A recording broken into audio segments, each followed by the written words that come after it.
Okay, waiting till we get live. Okay, what is up, everybody? We are freaking alive. I'm Mystar, back with another video. Today I wanted to break down some full moon energies. Okay, so full moon, are you a hoon? Are you a hoon on the full moon? Well, of course I get a notification just as I go live. Oh wait, that's probably my notification of me going live. Anyways, full moon, are you a hoon? Why do you think I did this title? Wow, I'm gonna break it down to you in just a second and you'll be able to tell. So, full moon, are you a hoon? We are actually in the full moon in Taurus. We are not full moon, it's not technically full yet, but arguably it's still full regardless. Like around, like a, I don't know, I don't know the exact time period, but like it's full around the time, not just on the time that it goes full. If you don't know that, well, now you know. Because at the end of the day, life is more nuanced and it's not so cut and dry. Just our logical interpretation and our logical way of seeing it leads us to think that things are cut and dry in certain situations, but in actuality, it's just our logical left brain way of interpreting something that's more naturally attuned to the right brain aspect, which is to say, it's more of a direct, logical, make sensical way instead of looking at it from a nonsensical or a behind the scenes, how would I say, abstract kind of thought process. If you get what I'm saying. What the heck does says chat rate? It says we got a chat rate, but I cannot get my chat up. But anyways, regardless, I'll get that up in like a second or so. Yeah, so the full moon, are you a hoon? We're in Taurus full moon, right? Taurus full moon, loves. So what does that mean? Taurus is all about being stable, being secure. And the reason why I said, are you a hoon? Obviously, you know, I'm asking, are you stable? Are you stable during this full moon? Or are you acting up? Are you acting like a hoon in a certain aspect or area of your life? Are you love? Are you acting like a hoon? So yeah, I just checked. We didn't even have any chat, so I don't know what that thing is saying. It's a liar.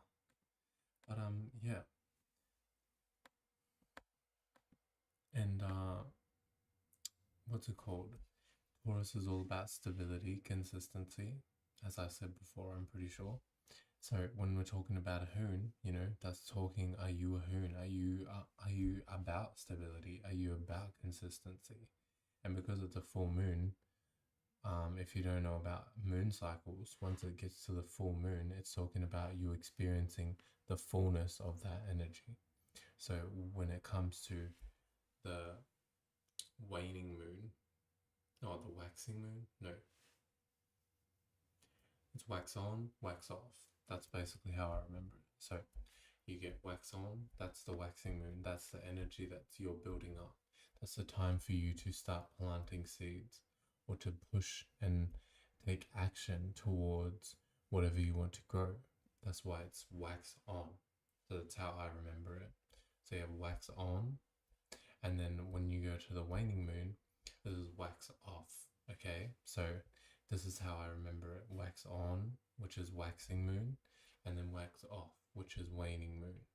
So when it comes to the off aspect, this is going to be you letting go or clearing energies or kind of going through a more transformational state, right? So just look at the moon cycles as like a birth, life, and death type of thing. So the birth would be the wax on, that's you giving birth to things. And then the life would be the full moon. So that's when you're experiencing whatever you just waxed on, right? So this is what life is. You're experiencing whatever you waxed on, whatever you accumulated, whatever are your responsibilities, whatever you've built. This is what life talks about. So this is full moon energy. it's the life that you are in at this point in time, but on a more smaller micro scale. Okay, so when it comes to us existing and being here, we have a broader life, but we also have the smaller aspect of the moon, which represents a smaller aspect of that energy playing out in a different form. So this is why we have birth, life, and death, and there's those three cycles, and this is why the moon is also has its three cycles too. People are basing these off the natural template and the natural way that things are being observed within and without. And same with internal. You know, you have a birth, life, and death stage within you. You have a time when you're giving birth to something, aka when you have a new idea or a new feeling. Then you have a time when you're experiencing the life of something, right? So you're basking in that idea, you're basking in that feeling, you're experiencing whatever idea you had. Now you're enacting on it, right? So this is a life aspect. And then the death. So whatever feeling or thought that you just experienced or acted on, now you're putting death to it. So you're no longer in that thought anymore, and you're going to a next thought. So this is the same kind of energy playing out on many different forms. And this is where they get the concepts from in the first place. So don't get it twisted thinking people just pull the shit out of their booty hole, you know. But when it comes to Taurus full moon, it is talking about those kind of qualities. Are you a hoon? Are you stability, bish? Are you stability? Are you stability? That's what we're really going to be asking right now. Are you stability about what you're doing? Are you stable? Are you consistent? And also, if you're not experiencing that stable, consistent energy, then whatever you've accumulated during the wax on period, this will be a determiner of maybe how you can adjust, how you can recorrelate things in order for you to experience more stable and consistent energies. But if you've just been flunked out and lost into the world, lost into distractions, then you'll probably be feeling unfulfilled during the full moon. Once the full moon comes around, you feel this unfulfillment energy, or you feel this need to get something done that you know you should have got done earlier, or something like that. These are all small signs and synchronicities of you being washed up under the current, which is just due to the fact that you're not aware of what's going on energetically within the space. And, you know, obviously now, more that you know, the more better you can do with each situation. So don't like punish yourself, but just know where you're at now and where you can take yourself to the next level, right? And it's all about growth and learning, all about expansion and contraction. And always remember the contraction part too, because people just be wanting to expand, like, but without no contraction. That's like a form of a death. Expansion is like a form of a birth, but they both have qualities of each other within them. So during the full moon, you know, you're experiencing the full fruits of your labor, of whatever you've accumulated and built, especially because it's an earth sign, it's in Taurus. So you're going to be really experiencing that in the form of a physical situation now, because it's the full moon and it's an earth sign. So it's going to come in the form of a person, place, or a thing that you're able to interact with in order to, and that will be like a depiction or a mirror aspect of whatever you've just accumulated from the moon waxing on, right? So the more you start to pay attention to those kind of energies, now you're actually doing more shadow work on an internal, external kind of way, where you're looking at the external and using that as a form of shadow work, as well as your own internal. And this is how you can get more adept at even learning about astrology, because the more you do that shadow work during the astrology times, the more you're being aware of those little instances of where you've been at what moon phase. And then you're able to start to learn more about the signs themselves, because you're paying attention to where you're actually at in terms of the energy at that current time, which is the astrology, the meaning and reasoning behind that time, aka the astronomy. Astronomy is just the time and location. Astrology is the meaning and the reasoning that you put behind it. that you may be at. This is why when you walk into a certain room, into a certain space, you can feel a completely different vibe, atmosphere. So that's the astronomy, was the fact that you walked into a different room, right? And the location and the time that you walked into that room. And then the astrology was the vibe, the energy, the meaning, and the reason that you picked up from it. So this is what we're talking about when they're breaking down astrology and astronomy. But you just got some people who know how to put a character and a logo and a concept to it, which really is all just native hobbyism. But that's check out Dollar to Parliament on YouTube if you want to learn more about native hobbyism. But me myself, I can talk only from my perspective, being on Australia and New Zealand soil and experiencing Māori hobbyism and Aboriginal hobbyism in Australia. With it's still based on the same template. They're basing it all on native hobbyism, but at the end of the day, native hobbyism was one of the first, because the first country that they ever colonized or tried to colonize was the Americas, or America, the US. So they learned a lot of their systems and their ways of doing things from the Native Americans, and then they use the same kind of practices to take over and colonize other countries like New Zealand, Australia. And so they do the same kind of concept. They use the natives' kind of spiritual system or way of life, and they adapt it, because at the end of the day, you can't colonize someone unless you sort of have something that they're drawn to, right? Like, let's say if someone came to your country, you'd obviously be more accepting to something that's a little bit more in line with your values. So this is what they do. They try to get a grasp of the different people's values of the country that they're wanting to colonize.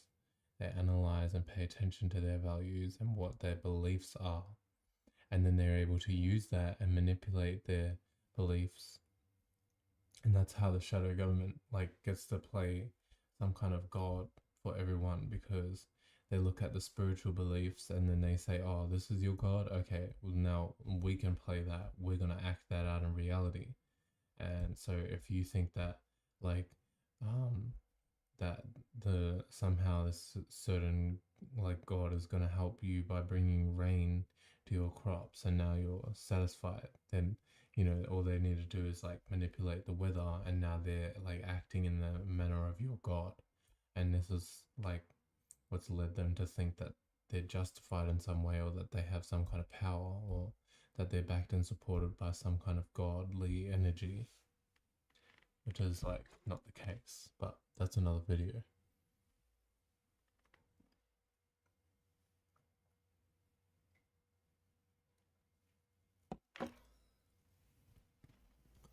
So when it comes to the full moon in Taurus, you're going to be experiencing these kind of physical circumstances, these stable, secure circumstances.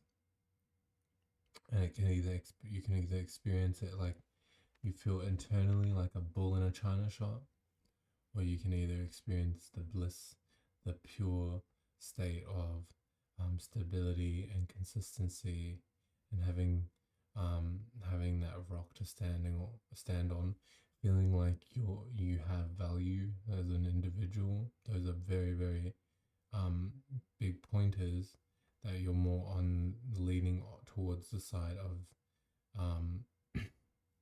your stars aligning during this time. So that'll be a good sign that you've been accumulating good thoughts and good feelings leading up to the full moon, right? So it's all tying in. And I only know this as well because I'm able to look at the atmosphere and the thoughts and feelings that I experience myself. I've been there on the Taurus moons that are shit, and I've been there on the Taurus moons that are bad, that are great. And right now I'm experiencing a better circumstance, but there's also some certain times when a certain moon phase comes around, like we just came out of Scorpio moon and Scorpio sun, and that's my opposite sign, so I'm going to experience a little bit more turbulence during those times. So this is why it's important as well, know your opposite sign. So whatever your sun is, look at the opposite sign to that in the zodiac wheel. But yeah, who gives a shit about the symbols and the names and the logos anyway, because that's all native hobbyism in the first place.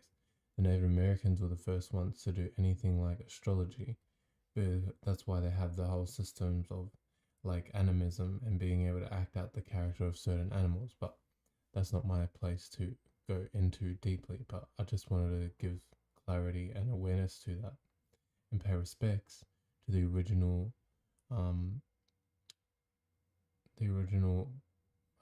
how do I say, the original owners or the original people who own that intellectual property as a group, as a mentality, as a mind, as a species, as a collective, whatever, as a spiritual root race. So when it comes to, you know, as well, like the moon being in Taurus, the moon is exalted in Taurus too. So going to be very exalted energies, but being careful as well not to get too exalted, think of too high or feel too high of yourself, feel like you have too much value, you know what I mean? React and respond in a way where you're too stable, too consistent, right? You need to be a little bit fluid, especially because we've got the sun in Scorpio. Scorpio is a water sign, so you're wanting to be more fluid and be more free with the way you enact yourself in reality. And as well, Scorpio is the opposite sign to Taurus, so there's going to be a bit of friction between people's reactions and their actions, because the reactions is the moon and the actions is the sun. So it's going to be that friction, that little bit of difficult energy between your reactions and your actions, and that's going to be determined, like how heavy that friction is or how harsh it is going to be determined based on your state of being. You know, are you in a state of being where you've been constantly overthinking and you've been already in a friction like state in the first place, or you know, are you cultivating positive seeds, positive thoughts, and putting death to all the negative ones so you can clear your space and have a new, fresh, clean mind? You know, like that kind of shit. So, yeah. And then if you tie the two energies together, because Taurus is about stability, consistency. So we're going to be, the world we're in is about stability and consistency. And then the sun, how it looks, is like the Scorpio. So it's like transforming our way of being our ways of stability and consistency and security, as well as like our values, transforming these things, or having a deep desire and passion to go for these things, or to analyze and go deep and see like what kind of stuff is stable and secure, you know what I mean? Like doing that internal 8th house Scorpio shadow work type shit. But when you look at it from that aspect, then you're able to see that it's a good time for you to start to go within and to really look at like where you need to be more stable at, or where you may need to be less stable at, right? Or where you need to be more consistent at, and so on and so forth. Like where your consistency could work on, or maybe you're being too consistent to the point where you're being so stubborn, you know, with that negative side of Taurus. But just being mindful of those energies as well. Like if you're an earth sign as well, being mindful not to express your emotions in too much of a dry way, or just in general, like anyone, being aware not to express your relatability or your emotions in too dry of a way, because Taurus is earth as well, so it can be like quite not dry. It's dry is the wrong word to use, but practical, or cut and dry, or how do I say that, like cold, because those signs can seem cold and come off as cold, right? So you need to just be aware of that kind of energy, not to be so cold during this time. That would make sense too with the kind of opposition between the moon and the sun, because you'll probably want to feel like you should or think about things in a more cold, like non-emotional kind of way. But with the sun being in Scorpio, it's always going to be filtered through the sun. So it's always going to be filtered through like some form of emotion when we're in a water sign sun season, you know? So the more you start to like, get a little bit like adept with those kind of stuff, you'll be able to see like what I'm talking about. But, as of now, like just being mindful of the message itself, you know, because, while you don't know astrology, you can still watch someone like me and you'll still be able to kind of get a leg up on how you can actually take on your week in a more sufficient and more smooth way. And this is how you can do it. So, when it comes to all of those kind of stuff, let's check the freaking astrology chart again, alright? Yeah, I wanted to mention too that Taurus is not only in the moon, but it's also in Uranus. So Uranus is change, rebel, and oppose. So we're developing new ways, new innovative ways of stability, security, safety, and shelter, right? So the old ways that people are doing things is not so much working, and people are starting to more and more feel that shift of going towards a new way of stability, security, safety, and shelter. But a lot of people may not have the direction to actually go and act on those kind of things. So if you have the direction, if you have that mentality, then it may be a good time for you to step up to the plate. Not just this week and not just this full moon, but just overall in general. This is a good time because the energy is supporting that space, So with Uranus and Taurus, that'll help you to really start to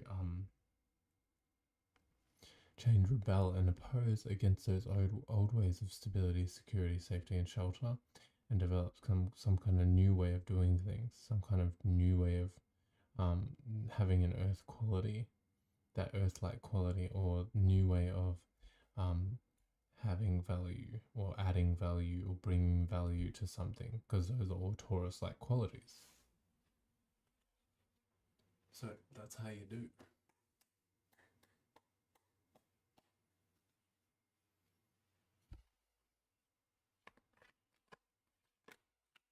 And then because it's like conjunct with the moon too, it's going to be like, what's it called?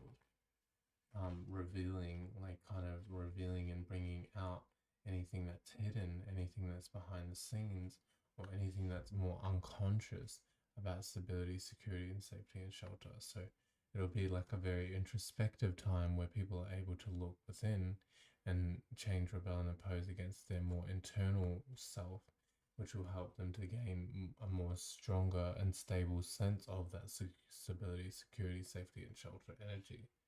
So, as well with the Scorpio Sun, like that's backing and supporting that energy so much more, allowing us to transform these things on an emotional, deep level, right? So, it's actually a very powerful time right now. Vibing with these.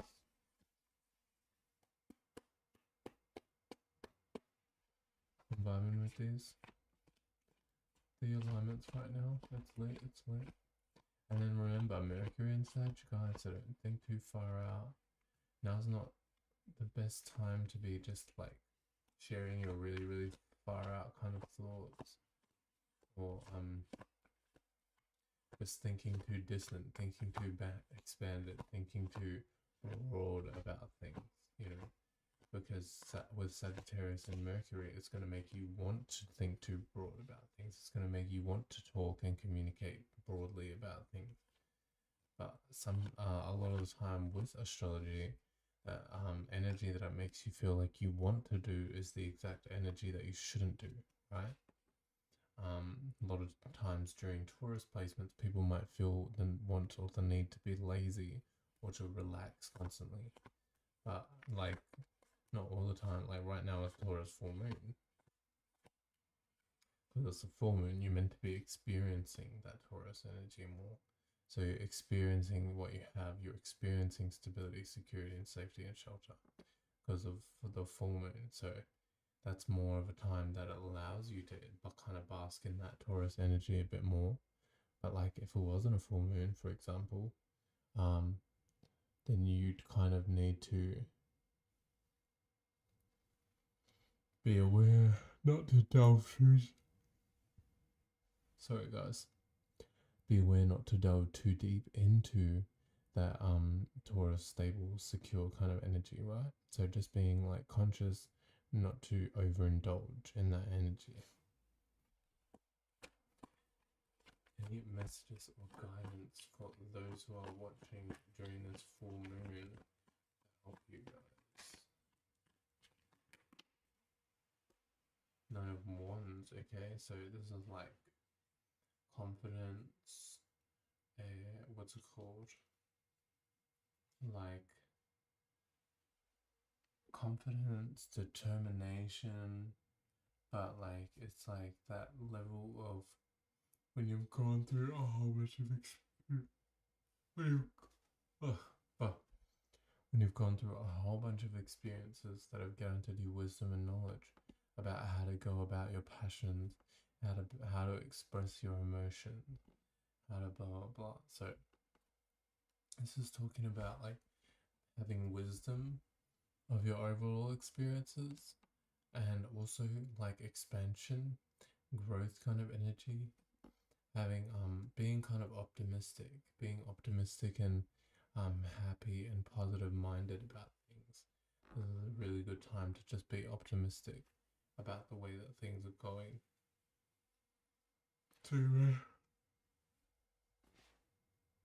So you may even experience like a lack of optimism, which is probably why this card's been coming up. And then death, like allow yourself to go through that transformation. Allow yourself to put death to whatever you've just come out of, like, and allow yourself to kind of be reborn again in this new energies that you're experiencing during the full moon or after the full moon as well. And then we have the moon card as well. So that's what's it called? Talking about tapping more into your emotions, your intuition, or seeing behind the scenes kind of energy. So I think this is like more about seeing behind the scenes. Like once you unveil or get over that transformation or energy, you'll be able to see more behind the scenes of what's going on in your life, behind the scenes about you, behind the scenes about your emotions, and so on and so forth. So to give you more clarity on your internal space. And then we have, let me re-pull those cards. I was kind of distracted.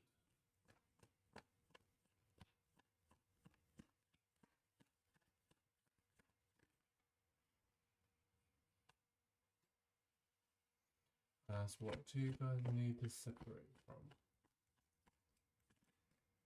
And the first card that came out was the Six of Pentacles. So with the Six of Pentacles, this is about being generous, being giving, like pouring yourself out to others, or giving back, like for the greater good, because you have enough, you've accumulated enough, you've grown enough. But because I asked, what should you separate from? So you need to be a little bit more stingy with your self, whether that's with your money or whether that's just with your energy in general. Maybe like I was saying before, don't be so quick to express every single broad idea that you have, or be stingy when it comes to certain parts of yourself that other people may not necessarily fully approve of. Just keep those certain things to yourself, whether it's a plan, whether it's a like whatever it is for you. Take what resonates, leave what doesn't. But yeah, you need to be more stingy with something and not be so generous to give it out to everyone. It's like that concept, that saying, don't throw pearls among swine, because a swine is only going to see it for so much, but it won't be able to fully appreciate the fact that you're giving it a pearl. It's probably going to pick it up and try and eat it. So don't throw your pearls among swine. Remember, like, especially, if you don't think you have pearls, like, realize that your thoughts and your feelings, like, they might have some value to them for you to even resonate slightly with certain parts of this reading. But again, take what resonates, leave what doesn't, loves. So with the Queen of Swords as well, this is like you separating from your thoughts, like overthinking, over planning kind of energy, being too overly strategic, being too overly thinking about things to the point where you're like even could be thinking yourself into feeling a certain way with the Queen of Swords. So just make sure you're not overly delving into that logical left brain air kind of energy. And also, like, maybe just like don't talk so much, talk a little bit less, love. That's what I'm getting from that card too. So yeah, I hope you guys enjoyed, and I will see you guys for the next video. Peace.